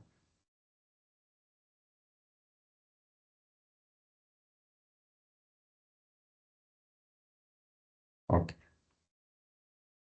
సార్, మీరు ఎక్స్ప్లెయిన్ చేయండి సార్ నెక్స్ట్. బాబా ఈ గాఢనిద్ర స్థితి గురించి చెప్పుకుంటూ వస్తున్నారండి. భగవంతుడి ప్రధానంగా 10 స్థితులు ఉన్నాయి అని మనం తీసుకున్నప్పుడు ఈ మొట్టమొదటి ఆది మూల స్థితి ఇది beyond state of God, beyond state of God అంటే పరాత్పర పరబ్రహ్మ స్థితి. ఈ స్థితిలో గుణాలు ఉన్నాయని చెప్పలేం, గుణాలు లేవని చెప్పలేం, అలాగే నిరాకారుడు అని చెప్పలేం, సాకారుడు అని చెప్పలేం, ఏమీ చెప్పలేరు. కానీ అన్నీ ఉన్నాయి అందులో, కానీ ఏది కూడా వ్యక్తం అవడం లేదు, అన్నీ ఉన్నాయి. కాబట్టి ఈ స్థితిని మనం ఏం చెప్పగలం? గాడ్ ఈ అదొక్కటే చెప్పగలం. అది ఎప్పుడు నేను ఒక ఉదాహరణ చెప్తాను. నా గురించి ఎవరో వచ్చారు అనుకుందాం నన్ను కలవడానికి, నేను నాగేశ్వరరావు గారు ఉన్నారా అంటారు. నేను పడుకుని ఉన్నాను, గాఢ నిద్రలో ఉన్నాను. సో పడుకున్నారండి అంటారు. పడుకున్నారండి అని చెప్తే అర్థం ఏంటి? నేను ఏ ఉద్యోగం చేశాను, నాకున్న ఆస్తులేమిటి, నాకున్నటువంటి జ్ఞానం ఏంటి, నేను చదివిన డిగ్రీలు ఏంటి, ఇవి ఏవి కూడా నాకు అనుభవంలో లేవు. అయితే పోనీ అవి లేవా? ఉన్నాయా? ఉన్నాయి కూడా, కానీ ఎరుకలో లేవు అవి ఇవి కూడా. సో నా గురించి చెప్పాలంటే ఎవడు లేడే అయితే నాగేశ్వరరావు అయితే ఉన్నాడు, లేడని చెప్పడం కరెక్ట్ కాదు. ఉన్నాడు కదా, అక్కడ కనపడుతున్నాడు, అక్కడ పడుకుని ఉన్నాడు. సో మనం మిగిలినవి ఏవి చెప్పలేం, కానీ ఉన్నాడని మాత్రం చెప్పగలం, ఎందుకని ఉన్నాడు అక్కడ పడుకుని. సో మిగిలినవి ఏవి చెప్పలేము గుణాలని, కానీ అతను ఉన్నాడని మాత్రం మనం చెప్పగలము అని. కానీ అతను గాఢ నిద్రలో ఉన్నారు. అతని ఒరిజినల్ లక్షణాలు ఏవి కూడా వ్యక్తము కాకుండా అన్నీ అంతర్లీనం అయిపోయి ఉన్న స్థితి అది ఇది అని చెప్తున్నారు బాబా. Yes sir. జై బాబా అండి. ఏమన్నా ఉన్నాయండి ప్రశ్నలు? జై బాబా అండి.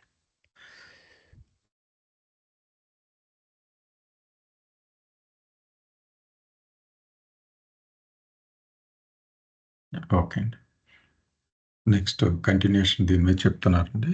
Next para, in the infinitude of this beyond state of God, only the infinity of infinitude is manifest as the unbounded, absolute, infinite divine vacuum, and all other states, attributes, and aspects of God, including infinite consciousness and infinite unconsciousness, are all latent as the nothing in that infinitude of the unbounded, absolute, infinite divine vacuum as the everything. Everything also includes the nothing. అది ఒకే statement అండి ఇదంతా. ఆ స్థితిని అంటే explain చేయకూడతగినది, explain చేయలేనిది అన్నప్పటికీ మనకి రిలేటివ్గా మన point of వ్యూలో చెప్తున్నారు మనకి అవగాహనకి ఇది. In the infinitude of this beyond state of God, అంటే పరబ్రహ్మ స్థితి యొక్క అనంతతత్వం ఎలా డిఫైన్ చేస్తారు? అది only the infinity of infinitude is manifest.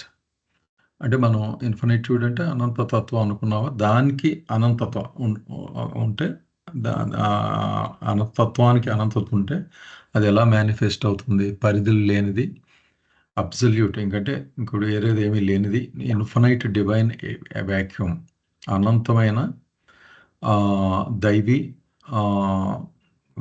Vacuum లాంటిది, అంటే ఏమీ లేనిది బేసిక్గా. దాని డెఫినేషన్ అంటే ఒకవేళ పదాల్లో దాన్ని పెట్టాలి అనుకుంటే ఈ టర్మ్స్ వాడారు బాబా, మళ్ళీ ఎండింగ్లో కూడా వాటిని రిపీట్ చేశారు. And all other states, attributes and aspects of God, including the infinite consciousness and infinite unconsciousness, are all latent as the nothing in that infinitude of the unbounded. ఈ పరిధి లేని శాశ్వత తత్వము అని ఏదైతే మనం అనుకున్నామో వాటిలో మనం ఏవైతే తర్వాత డిస్కస్ చేసుకుంటామో మిగిలిన స్టేట్స్ ఆఫ్ గాడ్స్లో, అలాగే ఇంతకుముందు చదువుకున్న అట్రిబ్యూట్స్, అనంతమైన చైతన్యము, అనంతమైన అచైతన్యము, ఇలాంటివన్నీ అనుకున్నాం కదా. అంటే స్టేట్ 2లో వచ్చేవి అన్నీ కూడా, ఇవన్నీ మనం ఏ గుణగుణాలు అయితే ఆపాదిస్తామో మన భగవంతుడికి కానీ స్థితులకు కానీ, ఇవన్నీ కూడా ఈ అపరిమితమైన శాశ్వత తత్వంలోనే ఇమిడి ఉంటాయి. అది లేటెంట్ యాజ్ నథింగ్ అండి అక్కడ చెప్పారు. అందులో ఇందాక పాలు ఎగ్జాంపుల్లో చెప్పినట్టు శూన్యత్వంలో ఇమిడి దాగి ఉంటాయి అన్నారు. ఉంటాయి, ఉండడం కానీ. And absolute infinite divine vacuum as the everything.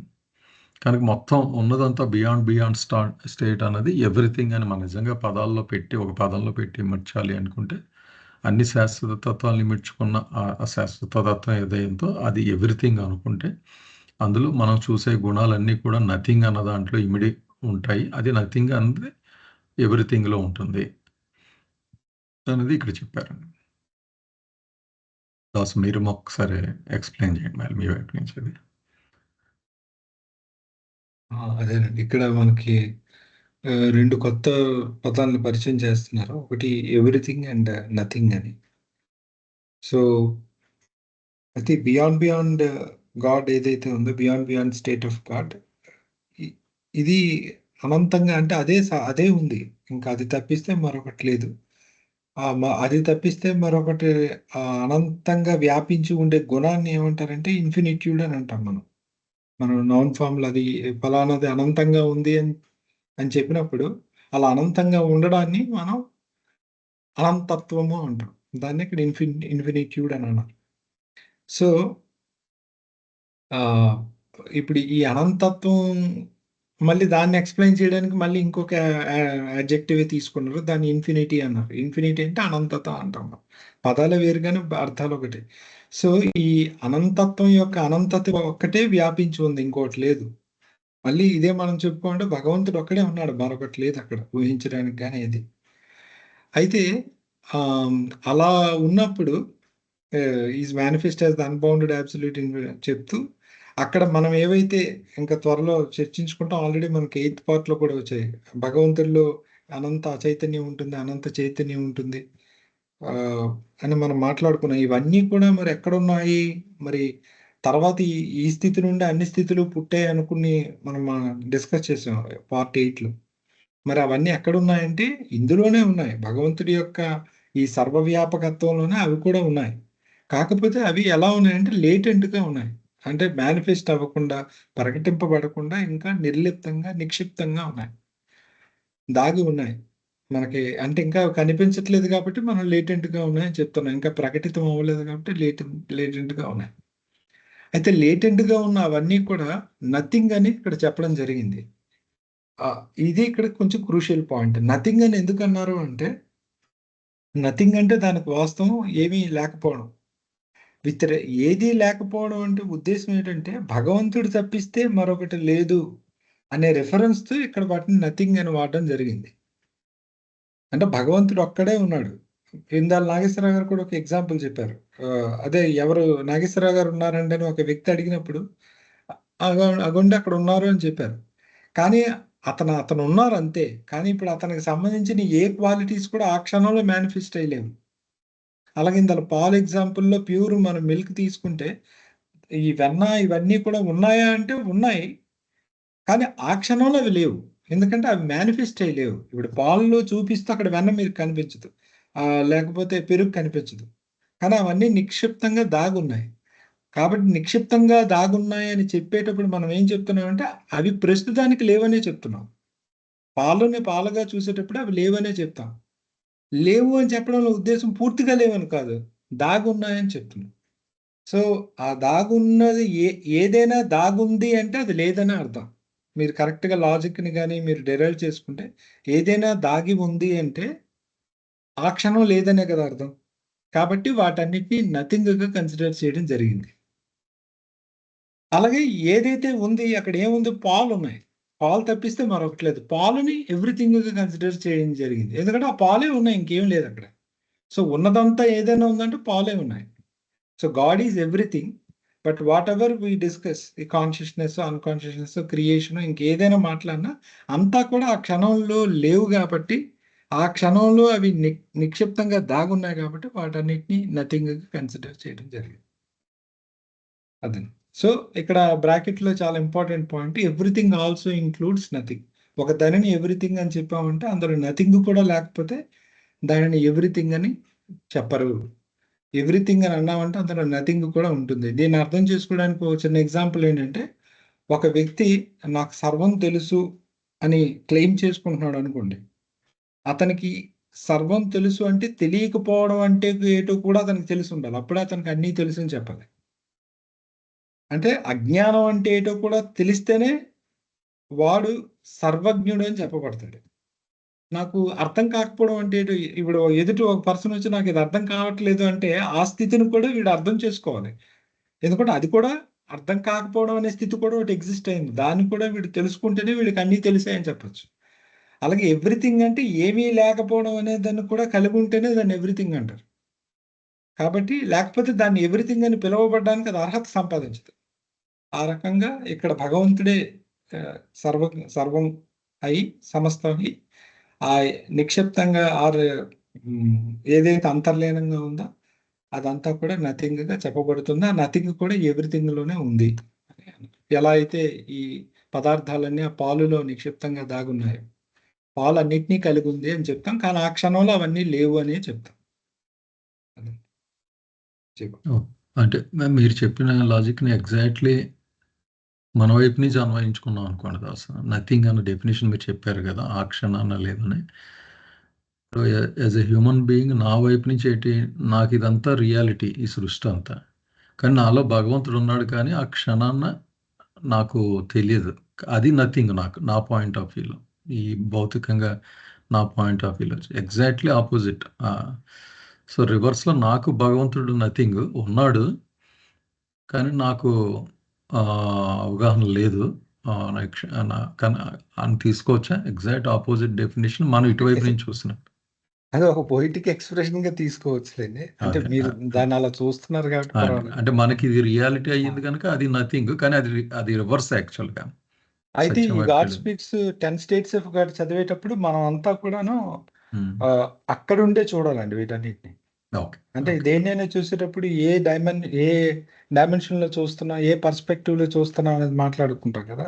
Okay అలాగే ఇదంతా కూడా భగవంతుడి దగ్గర మనల్ని పెట్టుకొని చూసుకోవాలి. అంటే ఇప్పుడు మనందరం కూడా గాడ్ ఈజ్ స్టేట్ దగ్గర ఉన్నాం అనుకుంటే,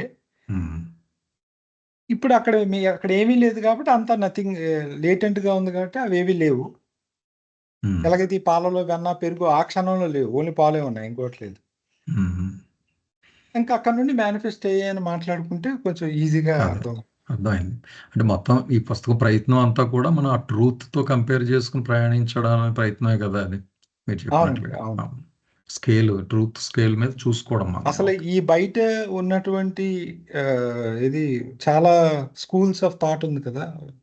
సూఫీ స్కూల్ ఆఫ్ థాట్ గాని, వేదాంతిక్ స్కూల్ గాని, బుద్ధిస్టిక్ స్కూల్ గాని ఏదైనా ఇవన్నీ కూడా ఇంత క్లియర్‌గా వాళ్ళు చెప్పకపోవడం వల్ల వచ్చిన కన్‌ఫ్యూజన్స్. ఒక్కొక్కళ్ళు ఒక్కొక్క స్టాండ్ దగ్గర మాట్లాడినవి ఉన్నాయన్నమాట. ఒకళ్ళు క్రియేషన్ పాయింట్ ఆఫ్ వ్యూ నుండి ఒకటి చెప్తారు. ఒకళ్ళు beyond God point of view నుండి ఒకటి చెప్తారు. ఒకళ్ళు బియాండ్ గాడ్ నుండి చెప్తారు. అందుకు తేడాలొచ్చేస్తున్నాయి అన్నీను. అవునండి. అదే ఈ ఆ! అద్వైతాలు, విశిష్ట అన్ని అన్నీ వరకు ఒకటే కరెక్టే. కానీ అన్నీ కరెక్టే అన్నీ గానీ, కరెక్టే. ఒక్కొక్కళ్ళు ఒక్కొక్క స్టాండ్ పాయింట్‌లో ఉండేది. ఈళ్ళు గుడ్డివాళ్ళెళ్లి ఒక్కొక్కళ్ళు ముట్టుకొని ఇది ఇలా ఉంది, అది అలా ఉందని చెప్పినట్టుగా ఉంటాయి. బాబా ఓవరాల్ పిక్చర్ ఇవ్వడం జరిగింది. ఓకే. అందుకు మీరు 10 స్టేట్స్ ఆఫ్ గాడ్ రిఫరెన్స్ పెట్టుకుంటే బెస్ట్ అని చెప్తున్నారు. ఓకే. సార్ మీరు కంక్లూడ్ చేయండి సార్.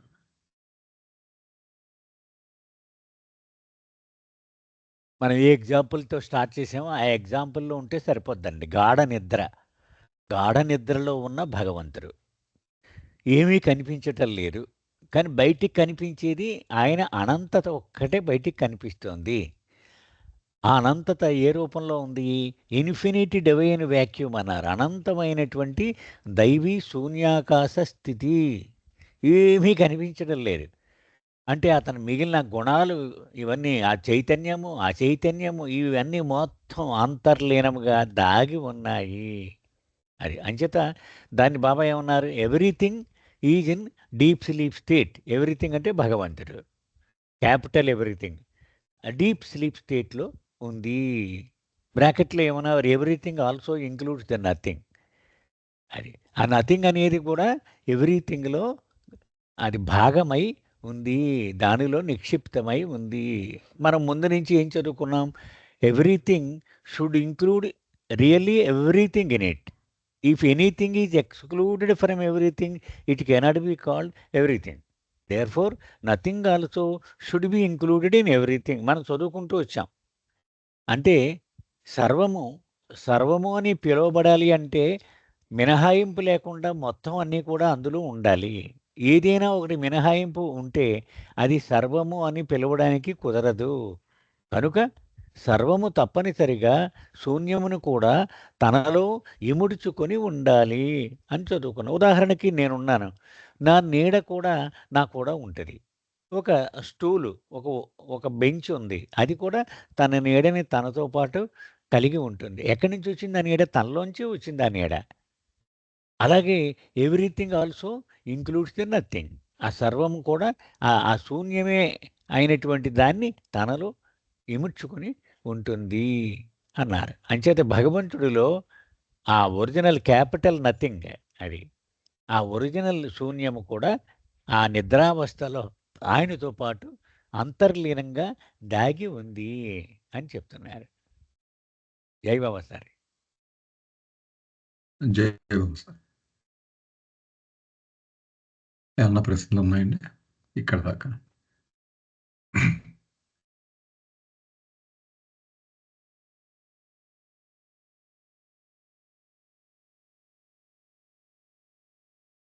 ఓకే.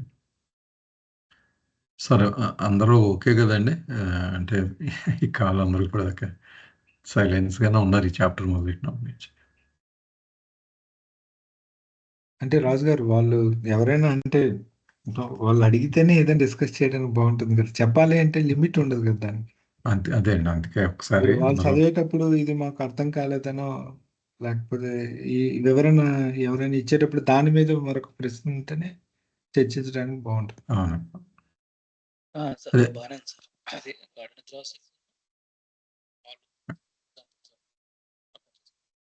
గోపీకృష్ణ గారు మీ వాయిస్ రావట్లేదండి. అదే ఆ నిద్రావస్థ స్థితి ఉన్న ప్లస్ ఆ పాలు ఉన్నాయి కదా, ఆ ఎగ్జాంపుల్ తో కోరిలేట్ చేసుకుంటున్నాం. బాగానే ఉంది. ఓకే సార్, నెక్స్ట్ దానికి వెళ్దాం అండి. అమ్మా గజలక్ష్మి గారు, అదే బాబా అండి. అదే పైన అండి పేర ఉండిపోయింది Thus, the most continue చేయమంటారండి. చేయండి అమ్మా.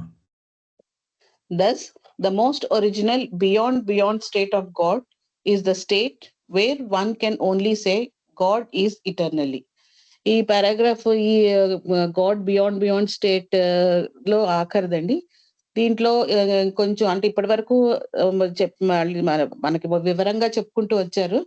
ఇందులో ఏం చెప్తున్నారంటే ఈ పారాగ్రాఫ్ లో బియాండ్ స్టేట్ ఆఫ్ గాడ్ అంటే పరబ్రహ్మ స్థితి ఏది అంటే అక్కడ భగవంతుడు ఉన్నాడు అంటే ఎలా ఉన్నాడు? శాశ్వతంగా ఉన్నాడు. అంటే ఆదిను అంతము లేని పరిస్థితి అన్నమాట ఇది. And that in this most original state God is neither infinitely nor finitely conscious nor unconscious of self or of his own state of infinitude. ఈ స్థితి ఎలాంటిదంటే భగవంతుడు తన సస్వరూపం గురించి కానీ తన అనంతత్వం గురించి కానీ తెలిసి ఎరుకగలిగి ఉన్నాడు, అలాగే ఎరుక లేక కూడా ఉన్నాడు.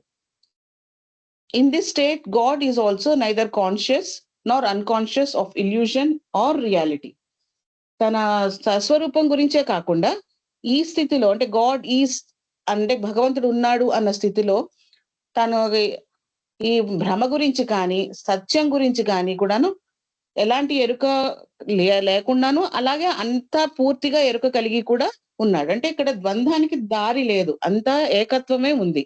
ఈ గాడ్ ఇన్ బియాండ్ స్టేట్ అని అంటే ఇక్కడ ఏకత్వం తప్ప ద్వంద్వత్వం అన్నది ఎక్కడా కనిపించట్లేదండి. జై బాబా. జై బాబా.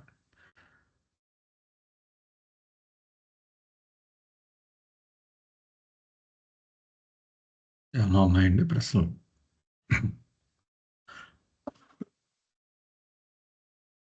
సార్ మీరు సమ్అప్ చేయండి సార్. జై బాబా.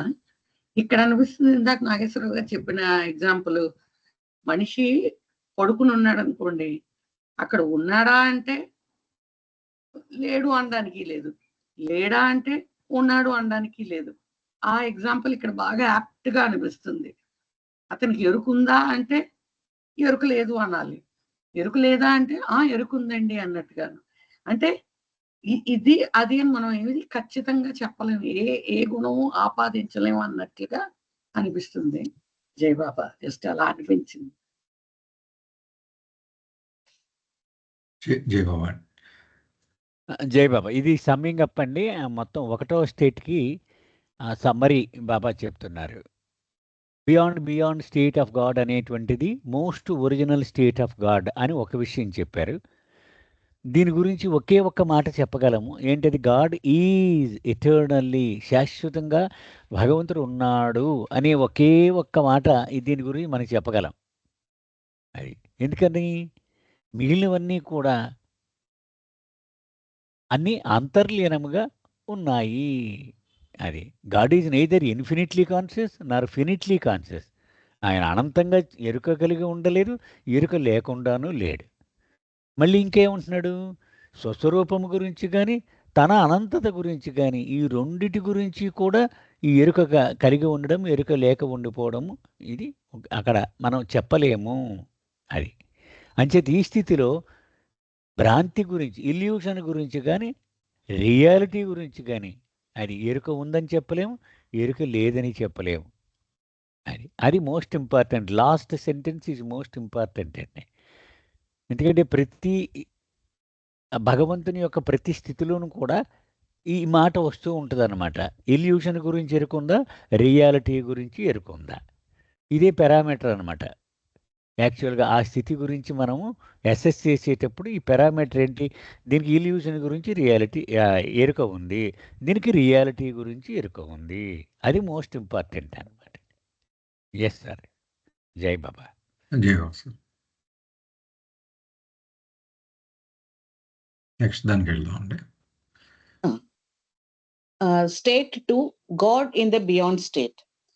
రెండవ స్థితి అంటే ఈ 10 స్టేట్స్ ఆఫ్ గాడ్ లో అంటే రెండవ స్థితి ఏంటంటే పరమాత్మ స్థితిలో ఉన్న భగవంతుడు.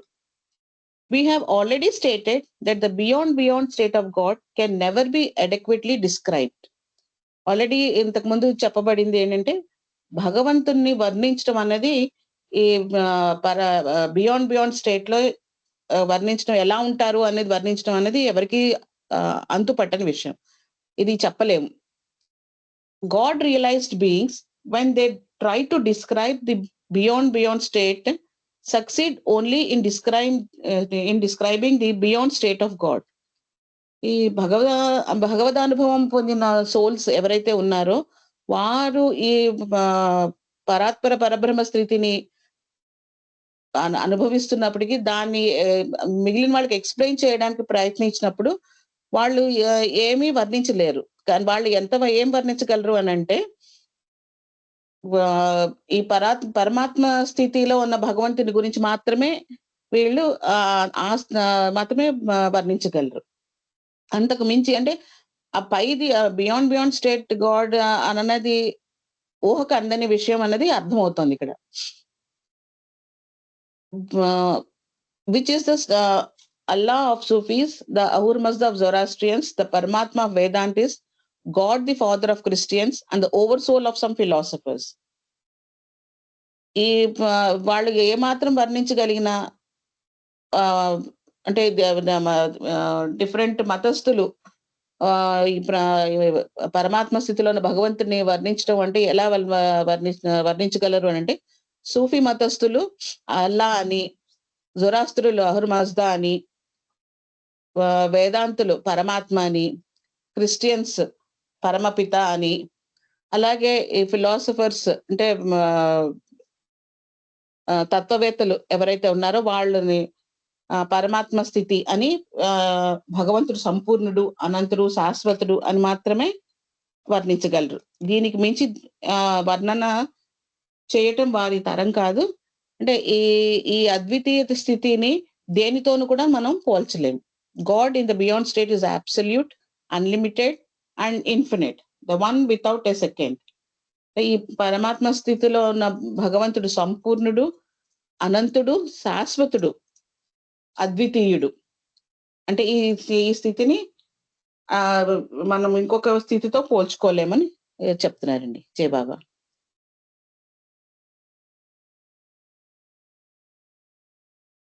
జయబాబా అంటే ఇక్కడ అద్వితీయుడు అనేదానికి చిన్న ఎక్స్ప్లెనేషన్ ఏమి ఇచ్చారంటే ఇంకొకటి లేదు అని. అండి గజలక్ష్మి గారు, అదేనా మీ ఉద్దేశం? అంతేనండి. The one without a second అంటే ఇంకొక రెండో వాడు లేరు, అంటే ద్వంద్వం లేదు ఇక్కడ అన్నది. అంటే ఇంకొక స్థితి అలాంటిది లేనే లేదు అన్నట్లుగా అక్కడ. అంతే.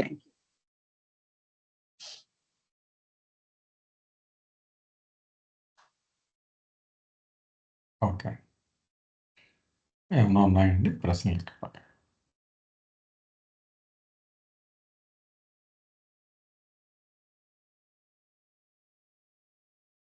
ఓకే సార్, మీరు సమప్ చేయండి సార్.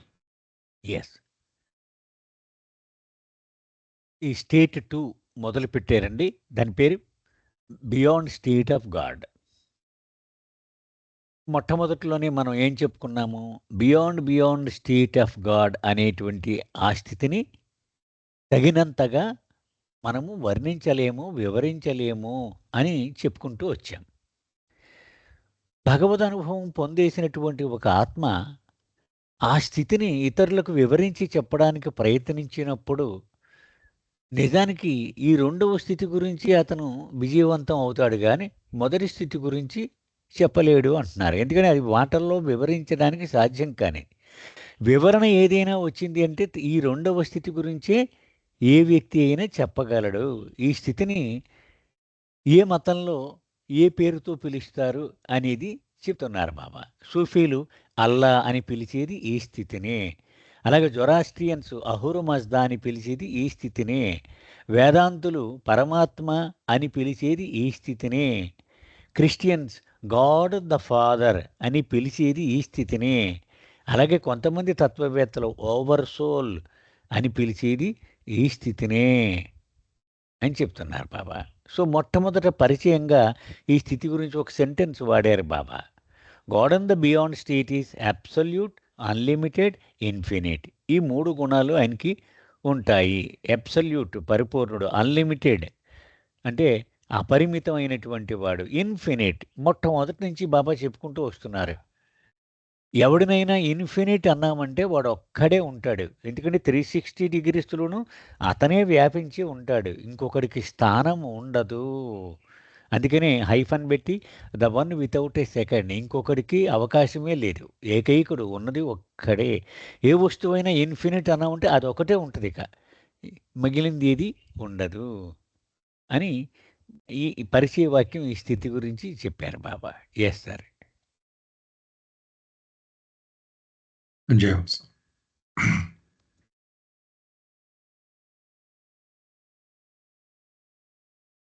ఇంకా 4 minutes ఉందండి.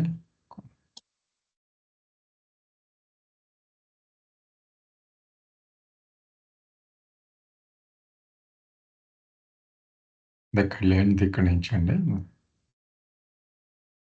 ఇక్కడ ఆపుదాం, లేకపోతే రేపు కంటిన్యూ చేద్దాం. అది ఏమన్నా ప్రశ్నలు ఉన్నాయండి ఇక్కడ దాకా డిస్కస్ చేయాల్సినవి కానీ?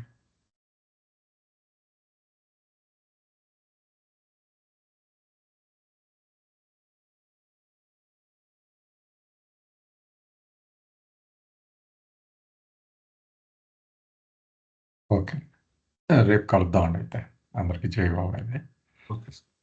జై బాబా. అవతార్ మెహర్ బాబా की जय, జై అవతార్ బాబా, మెహర్ జై బాబా బాబా, की జై जय, బాబా, జై అవతార్ బాబా. మెహర్ బాబా की जय. జై బాబా, జై బాబా, జై బాబా. అవతార్ బాబా. జై బాబా. జై బాబా.